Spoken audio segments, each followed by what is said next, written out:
मेरी शादी 5 लड़कों से हो गई। शरीर में हट्टे कट्टे और मैं दुबली पतली। उसके बाद जो कुछ भी मेरे साथ हुआ सुनकर आपके भी होश उड़ जाएंगे। मेरी शादी 5 लड़कों से हो गई। शरीर में हट्टे कट्टे और मैं बिल्कुल दुबली पतली। उन सब को कैसे झेलती। जैसे ही सुहागरात का टाइम आया, वे 5 लोग बारी बारी से मेरे साथ सुहागरात मनाने लगे। उसके बाद जो हुआ उससे तो मेरे पैरों तले ज़मीन खिसक गई। दरअसल मैं ऐसे ख़ानदान में पैदा हुई थी जहाँ सभी भाइयों की दुल्हन एक ही लड़की बनती थी। मेरी माँ भी मेरे पापा और ताऊ जी और चाचा जी की एक ही पत्नी थी। मैं 15 साल की थी और मुझसे बड़े मेरे 4 भाई थे। घर में शादी का माहौल था क्योंकि मेरे चारों भाइयों की शादी थी। भाभी सिर्फ एक थी। तब मुझे उस बारे में कुछ खबर नहीं थी। मैं बिल्कुल अनजान थी। मुझे नहीं पता था कि ऐसा भी कोई रिवाज होता है। मैं तो इस खुशी में झूम रही थी कि घर में 4 भाभियाँ आएंगी। लेकिन भाइयों की शादी के बाद जब दुल्हन का गृह प्रवेश किया जा रहा था तो मेरे चारों दूल्हे भाइयों के साथ केवल एक ही दुल्हन थी। सब लोग बहुत खुश थे कि घर में बहू आ गई है, पर मैं सिर्फ इसी सोच में थी कि आखिर मेरी 3 भाभियाँ कहाँ हैं। खैर, मैं इन सब को भूल गई और नाचने में लग गई। कुछ दिन यूं ही निकलते गए। रोज़ देखती कि मेरी भाभी के पास सभी भाई जाते हैं। पढ़ाई लिखाई उस समय होती नहीं थी और अगर थोड़ी बहुत होती भी थी तो सिर्फ लड़कों के लिए। लड़कियों को पढ़ाई नहीं करने दी जाती थी। कुछ दिन बाद मेरी सहेली की बहन की शादी थी। उसके पिताजी और मेरे पिताजी अच्छे दोस्त थे, इसलिए उनकी शादी में हमारे पूरे परिवार को बुलाया गया। सब लोगों के साथ मैं भी वहाँ गई। जब उनके यहाँ बारात आई तो 3 दूल्हे थे। मैं फिर सोचने लगी कि इनके यहाँ तो सिर्फ एक ही लड़की की शादी है, तो फिर दूल्हे 3 कैसे हैं। खैर, उनकी शादी के बाद मैं घर आई। जब माँ को सारा काम करके खाली बैठे देखा तो मैंने माँ से पूछ लिया कि आखिर ये क्या है, एक लड़की के इतने सारे दूल्हे कैसे हो सकते हैं। तभी मेरी माँ ने मुझे प्यार से समझाया कि बेटी, हमारे समाज की ये प्रथा है जिसमें जहाँ लड़की का रिश्ता तय किया जाता है वहाँ जितने भी भाई होते हैं उन सब से शादी होती है।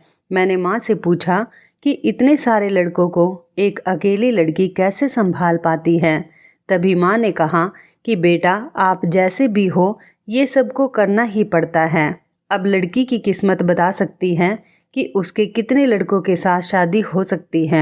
मेरे ज़्यादा कुछ समझ नहीं आ रहा था तो मैं वहाँ से उठकर चली गई।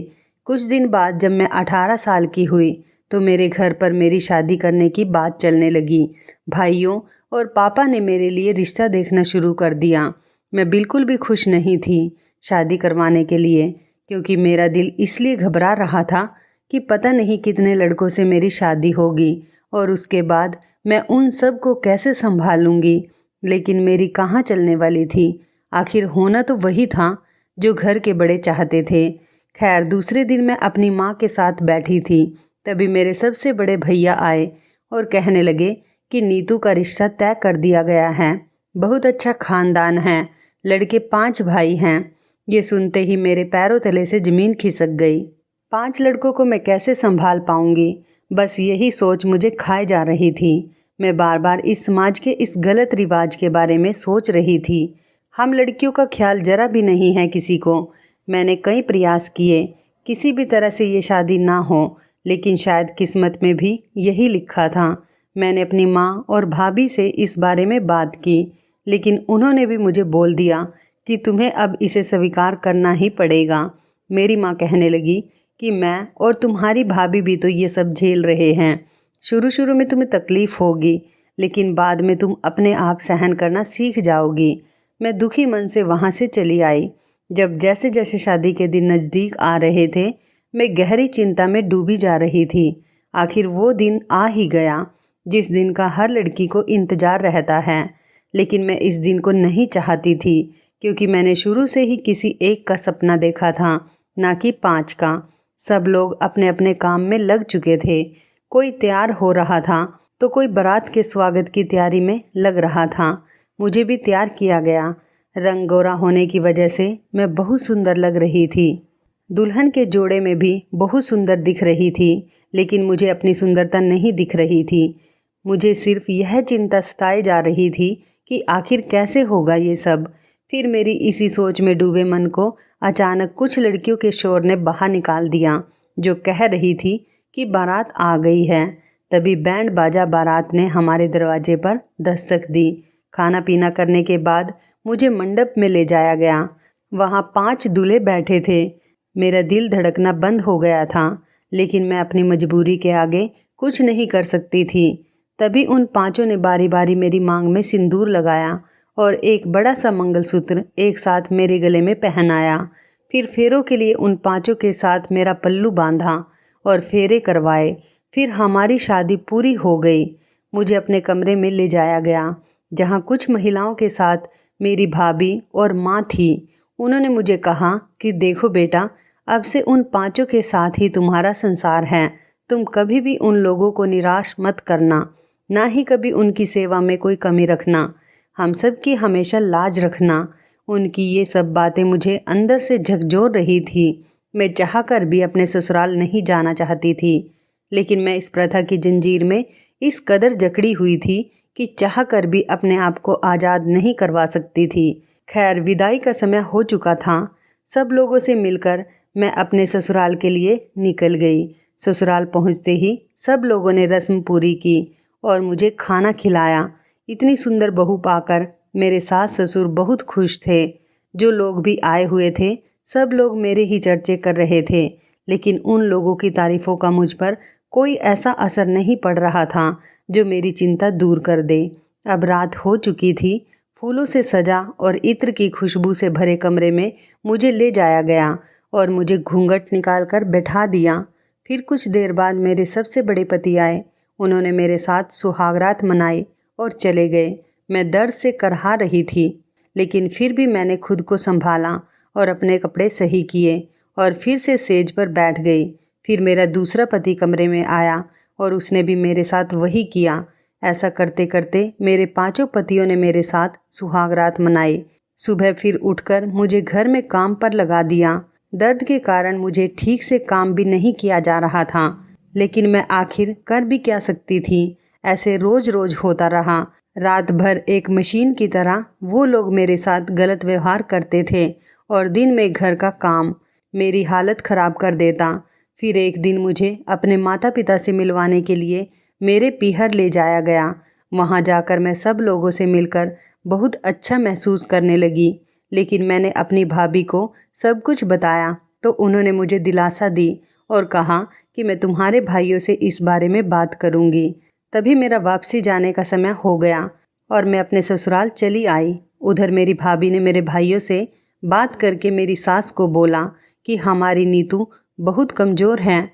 वो एक साथ 5 लोगों के साथ संबंध बनाने के लिए अभी सक्षम नहीं हैं, तो आप थोड़ी दया करो उस पर। फिर मेरी सास ने मेरे 5 पतियों के दिन बांध दिए कि एक पति एक रात को ही मेरे साथ रह सकता है और इस तरह हर पति को एक हफ्ते में एक बार मेरे साथ आने की बारी आती। अब मैं कुछ ठीक होने लगी थी, क्योंकि अब रोज़ाना सिर्फ एक पति ही मुझसे संबंध बनाता था। लेकिन मेरे सबसे छोटे पति की बात ही सबसे अलग थी। वे मुझे समझते थे, मेरे मूड का भी ध्यान रखते थे और मेरी हर रात की तकलीफ़ को समझते थे।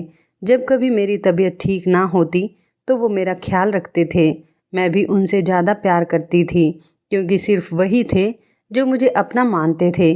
अब धीरे धीरे हम दोनों एक दूसरे के सपने देखने लगे थे।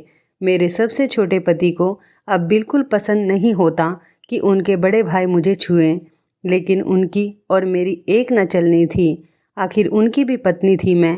एक दिन मेरे सबसे बड़े पति ने मुझे कहा कि तुम राहुल यानी मेरे सबसे छोटे पति को इतना प्यार क्यों देती हो? आखिर हम भी तुम्हारे पति हैं, हमें तो तुम इस तरह से प्यार नहीं करती।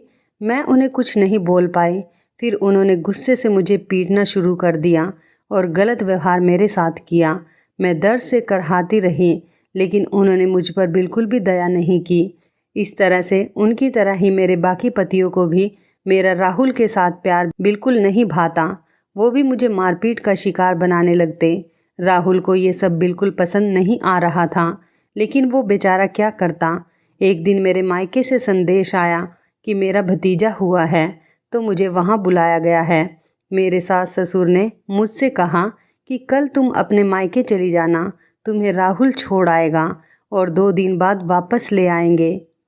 मैं खुश हुई क्योंकि कम से कम 2 दिन तो मैं इन हैवानों से छुटकारा पाऊंगी। उस रात राहुल की बारी थी मेरे कमरे में आने की। रात होते ही राहुल मेरे कमरे में आए। मैं उन्हें देखकर तभी राहुल ने मेरा हाथ पकड़ लिया और मुझे आराम से बिठाया। मुझे कुछ समझ नहीं आ रहा था। तभी राहुल कहने लगे कि देखो नीतू, मुझसे तुम्हारी ये तकलीफ़ नहीं देखी जाती है और ऊपर से तुम्हें कोई और छुए, मुझसे ये बिल्कुल बर्दाश्त नहीं होता है। तभी मैंने कहा कि अब हम क्या कर सकते हैं, और सच कहूँ तो मैं भी आपके साथ ही रहना चाहती हूँ, क्योंकि मैंने भी हमेशा से सिर्फ एक ही पति का सपना देखा है, पर इस समाज की प्रथा ने मुझे अपने सपनों से ही अलग कर दिया। तभी राहुल ने मुझे कहा कि अब हम ऐसे नहीं रहेंगे। कल मैं तुम्हें तुम्हारे मायके छोड़ आऊँगा और वापसी आकर घर से पैसे और गहने चुरा लूँगा। फिर 2 दिन बाद जब मैं तुम्हें ले आऊँगा तो हम लोग वहाँ से कहीं दूर भाग जाएंगे, अपनी अलग दुनिया में, इन सब से दूर। राहुल की इन बातों से मुझे बहुत सुकून मिला। अब मुझे एक उम्मीद जगी थी, शायद अब मुझे अत्याचार नहीं सहने पड़ेंगे। दूसरे दिन मैं अपने कपड़े डालकर पीहर के लिए राहुल के साथ निकल पड़ी। तभी राहुल के किसी दोस्त की दुर्घटना घटी तो राहुल को वहाँ जाना पड़ा। तभी राहुल ने मुझे मेरे पीहर जाने वाली बस पर बैठा दिया और खुद अपने दोस्त के पास चले गए। सब प्लान के मुताबिक हो रहा था। शाम का समय हुआ, मेरे ससुर के पास मेरे पिताजी का कॉल आया तो उन्होंने कहा कि क्या हुआ जी, आपने आज नीतू को भेजा क्यों नहीं। तभी मेरे ससुर ने कहा कि ये क्या बात कर रहे हो, नीतू को तो सुबह ही बस में बैठा दिया था। फिर राहुल के आने के बाद मेरे ससुर ने राहुल से कहा कि नीतू अभी तक अपने घर नहीं पहुंची है, क्या तुमने उसे सही से बस में नहीं बैठाया था क्या। तभी राहुल ने कहा कि नहीं, मैं तो उसे अच्छी तरह बैठा के आया था। अब राहुल भी बहुत घबरा गए होंगे। आखिर नीतू गई कहाँ। मेरे मायके वाले भी आ गए थे। दूसरा दिन हो गया, लेकिन अभी तक मेरे बारे में कोई भी खबर नहीं आई थी। सबसे ज़्यादा राहुल दुखी थे कि आखिर मैं कहाँ गई। 2 दिन बाद वो मेरे साथ अपनी दुनिया बसाने वाले थे, लेकिन उससे पहले ही यह घटना हो गई थी। मेरी कोई खबर न लगने पर सब लोगों ने पुलिस को खबर करने की सोची और थाने में जाकर रिपोर्ट दर्ज करवा दी। पुलिस अपनी छानबीन में लग गई थी। तभी नीतू की बॉडी उन्हें सड़क के दूसरे किनारे पर मिली। पत्थर से वार किया हुआ था, जिसकी वजह से नीतू की पूरी बॉडी कुचली हुई थी। सब लोगों ने नीतू की बॉडी उसके कपड़ों से और हाथ पर बने टैटू से पहचान ली और अंतिम संस्कार कर दिया गया। अब सवाल था कि आखिर नीतू को मारा किसने। जब नीतू गई थी तो उसने गले में कई तरह के गहने डाले हुए थे जो लाश पर नहीं मिले। सब लोगों ने इसे लूटकर मारने का इरादा समझ लिया। कुछ दिन तक पुलिस ने छानबीन की, लेकिन अपराधी नहीं मिला। फिर बाद में इस घटना को भुला दिया गया। सब लोग भी भूल चुके थे, लेकिन नीतू को भूलना राहुल के लिए मुश्किल था। वो नीतू की याद में दिन रात रहता। एक रात राहुल अपने कमरे में सो रहा था, तभी उसे खटखट की आवाज़ सुनी। राहुल ने अपने कमरे का दरवाज़ा खोला और घर की पिछली तरफ गया जहाँ पर से आवाज़ आ रही थी। फिर उसने देखा कि नीतू के ससुर ज़मीन को खोदकर कुछ निकाल रहे थे। फिर उन्होंने ज़मीन से एक लाल रंग की पोटली निकाली और उसमें से कुछ गहने निकाले। मैं देखकर चकरा गया जब मैंने देखा कि वो गहने तो वो थे जो उस दिन नीतू पहनकर घर से गई थी। राहुल को सारा माजरा समझ आ गया था, लेकिन वो ये सोचकर दुखी भी हो रहा था कि उसके पिताजी ऐसा कैसे कर सकते हैं। राहुल ने दूसरे दिन पुलिस को बुलाया और सारी बातें कह डाली। नीतू के ससुर राहुल को गुस्से से देख रहे थे, लेकिन फिर पुलिस के खौफ से उन्होंने सब कुछ उगल दिया। उन्होंने कहा कि मैंने राहुल और नीतू की सारी बातें सुन ली थी कि ये लोग 2 दिन बाद भाग जाएंगे। तब मैंने सोचा मेरे चारों बेटों का क्या होगा और हमारी बिरादरी में क्या इज्जत रहेगी। इसी डर से नीतू का पीछा करने लगा और कुछ मेरे गुंडे आदमियों की मदद से नीतू को मरवा दिया ताकि वह राहुल के साथ भाग ना पाए, और मैंने गहने निकाल लिए ताकि लोगों को लूटपाट का मामला लगे और हमारे गहने भी बच जाएं। पुलिस अब नीतू के ससुर को गिरफ्तार कर चुकी थी। राहुल की आंखों से आंसू नहीं रुक रहे थे। ये कैसी प्रथा है जिसकी वजह से लड़कियों को इतनी तकलीफ झेलनी पड़ती है, और अगर वो खुलकर जीना चाहे तो उन्हें जान से मार दिया जाता है। राहुल अब अपनी पूरी जिंदगी नीतू की यादों में समर्पित कर चुका था। दोस्तों, ये एक सामाजिक कुप्रथा है जो आज भी हमारे देश में कुछ जगहों पर मौजूद है, जहां घर के सभी लड़कों की शादी एक ही लड़की से कर दी जाती है, और ये एकदम सच बात है। हमें इस कुरीति का विरोध खुलकर करना चाहिए। दोस्तों, आप इस कुरीति के बारे में क्या कहेंगे? कमेंट बॉक्स में ज़रूर बताएं। तो इस कहानी के बारे में आपकी क्या राय है? कमेंट करके ज़रूर बताइएगा। दोस्तों, आपको हमारी ये मज़ेदार कहानी कैसी लगी? आप हमें कमेंट बॉक्स में ज़रूर बताएं। यदि आपके पास भी ऐसी कोई प्यारी सी कहानी है या फिर ऐसी कोई कहानी जिससे कुछ शिक्षा मिले, तो आप हमारे साथ उसको ज़रूर शेयर करें। दोस्तों, यदि आपको हमारी ये वीडियो अच्छी लगे तो आप हमारी इस वीडियो को लाइक शेयर ज़रूर करें, और ऐसी ही दिल को छू लेने वाली प्रेरणादायक कहानियाँ सुनने के लिए हमारे चैनल को भी सब्सक्राइब करें।